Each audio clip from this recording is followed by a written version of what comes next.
New and only on Way 31, a grieving mother loses her son twice. First, when he died suddenly, but then, after he was cremated, the funeral home misplaced his ashes. Way 31's Nicole Zedek joins us live in the studio after speaking to the grieving mother. Nicole, hard to believe this could happen, but she has some changes she would like to see to make sure no one else has to go through this experience. Yeah, Dan, she told me just walking through the doors of the funeral home to receive her son's ashes, that was difficult enough. But when she was told they no longer had her son's remains, it was like he was ripped away from her all over again.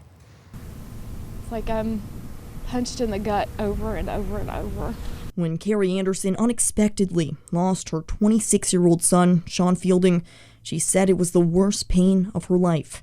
A pain that's been prolonged ever since she went to the funeral home to pick up his ashes. Said, "Oh, your family's already picked him up."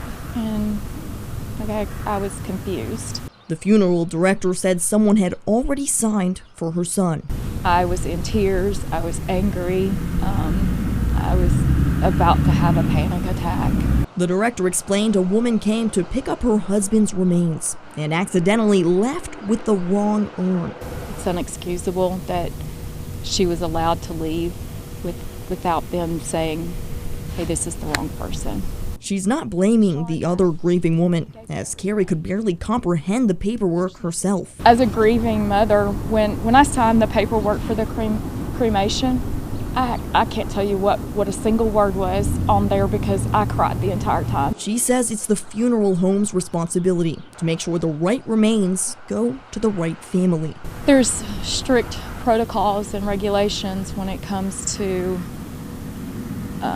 handling the body before, but the only thing that we could find as far as afterwards is that everything's supposed to be labeled. I saw nothing labeled. After a few days, the funeral home finally retrieved her son's ashes. Now, Carrie wants to see legislative changes with more regulations so this never happens again. My intent, it was never to sue. My intent was to be very loud. I never want anybody else to ever go through what I went through. As she works towards change, she's focusing on the positive and hopes the woman who kept her son's remains will reach out. I'd also like to thank her for giving my son another adventure and another sleepover. Now, I stopped by the funeral home in Athens to try and get an explanation of their protocols to prevent this type of mix-up. I was told none of the directors were available to explain their regulations.